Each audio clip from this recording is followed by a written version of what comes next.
Continuamos con toda la información en esta edición central de Teleregional y hoy está aquí en Fraiventos el presidente de FENAPES, de la Federación Nacional de Profesores, José Olivera. Buenas noches, un gusto tenerlo acá en Teleregional.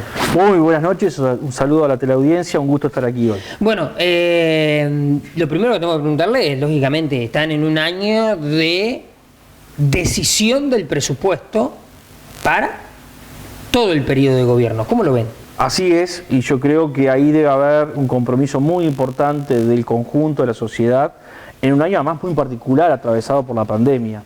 Y en ese marco nuestra preocupación central está en que el gobierno ha profundizado esa línea que planteara ya en la campaña electoral de ajuste estructural del gasto del Estado, en un contexto donde además hay una crisis económica y social que se ha potenciado con la pandemia y que coloca al Uruguay un poco a contrapelo de todo lo que está pasando en el mundo, en el sentido de que hoy la mayoría de los gobiernos, para hacer frente a la crisis de la pandemia, no han recortado los presupuestos del Estado, no han ajustado el gasto del Estado, sino todo lo contrario, han expandido el gasto del Estado a través de la inversión pública, la mejora de las políticas sociales, mayor inversión en educación, en vivienda, en salud.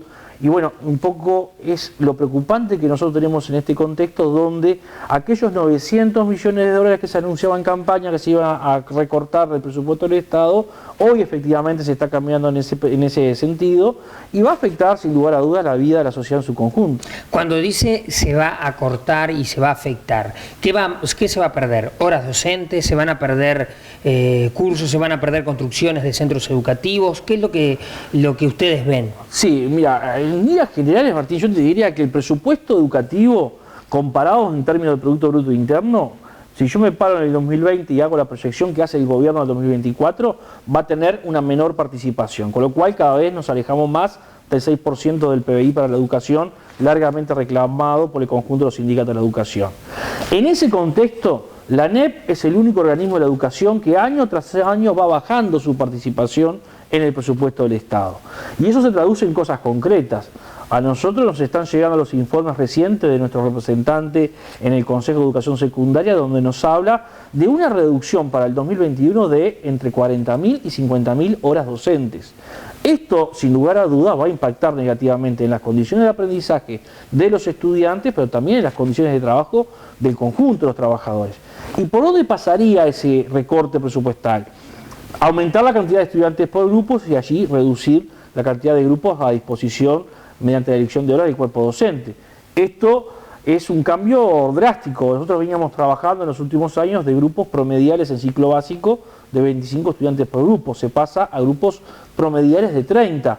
En cuarto año veníamos trabajando con grupos promediales de 27 estudiantes. Se pasa a grupos de 34. Bueno, esto va a tener un impacto en las condiciones de estudio y en las condiciones de trabajo. Al cuerpo docente, por cada 20 horas de clase se le asignaban 4 horas de coordinación pedagógica para distintas actividades de trabajo de proyectos, coordinaciones disciplinarias, coordinaciones institucionales. Se plantea para el 2021 llevar esas 4 a 2 horas. Allí nomás hay una reducción de 19.000 horas docentes que se estarían disponiendo de menos para el año lectivo 2021. Por lo tanto, hay un proceso de ajuste que se da en términos numéricos, globales, pero que después tiene un impacto concreto en la vida cotidiana de las instituciones.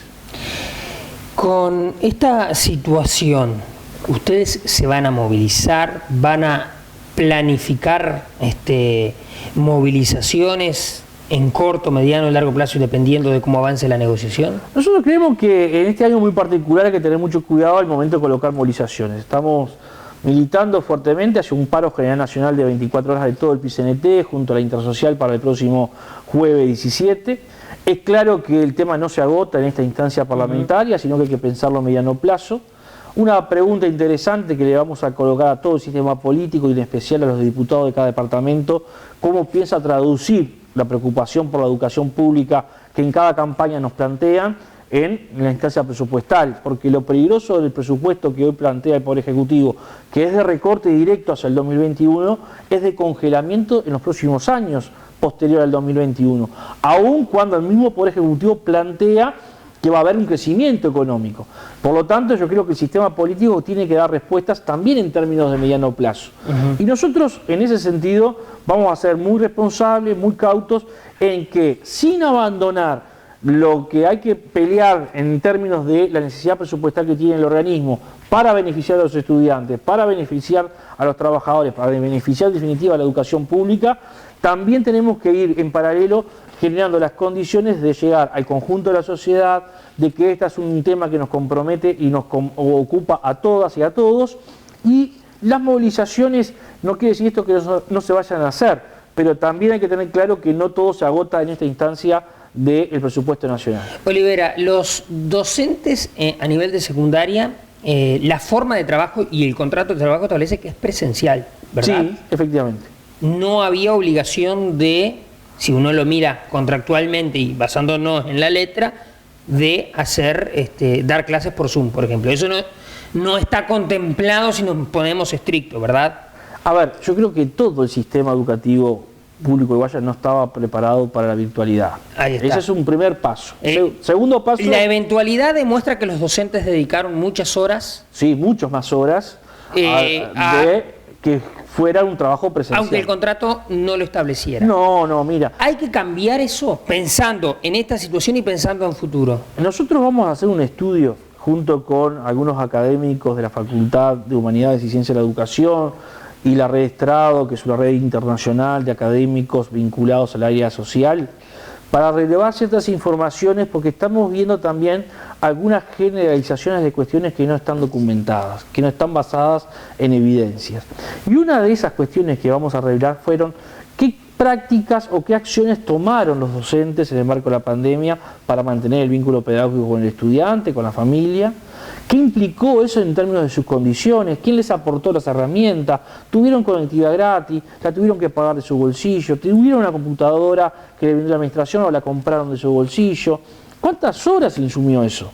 Porque todo el mundo piensa en la virtualidad a través de Zoom o de esas plataformas que permiten videoconferencias, pero acá hubo docentes que trabajaron con los estudiantes con su celular, pagando sus datos vía WhatsApp, vía correo electrónico, vía armado y fotocopiado de cuadernillos con actividades que incluso se entregaban cuando las condiciones lo permitían en los propios centros educativos o el recorrido que se hacía por determinados barrios o zonas rurales. O sea que hubo una multiplicidad de iniciativas que tomó el cuerpo docente, incluso multiplicando la tarea, porque en un grupo de 20 a 10 le llegaba a través de la plataforma, a 2 le llegaba a través de un correo electrónico, a otro le llegaba a través de... O sea, eso fue lo que pasó.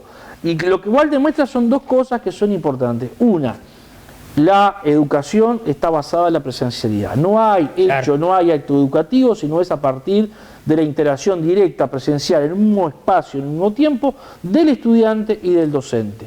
Y lo segundo, que a pesar de contar con el Plan Ceibal, el sistema educativo uruguayo no estaba en condiciones de llevar un proceso que estuviera centrado exclusivamente en la virtualidad. ¿Porque fracasó el Plan Ceibal o le faltó desarrollo? Nunca fue su objetivo.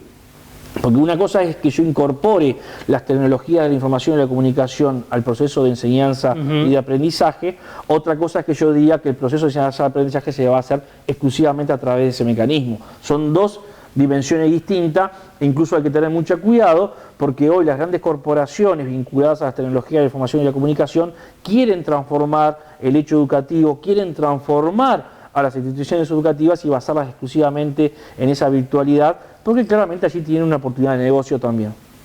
Olivera, muchas gracias por estos minutos. No, gracias a ustedes, como siempre ha sido un gusto. Nosotros hacemos la pausa y venimos para el cierre de esta edición de Teleregional.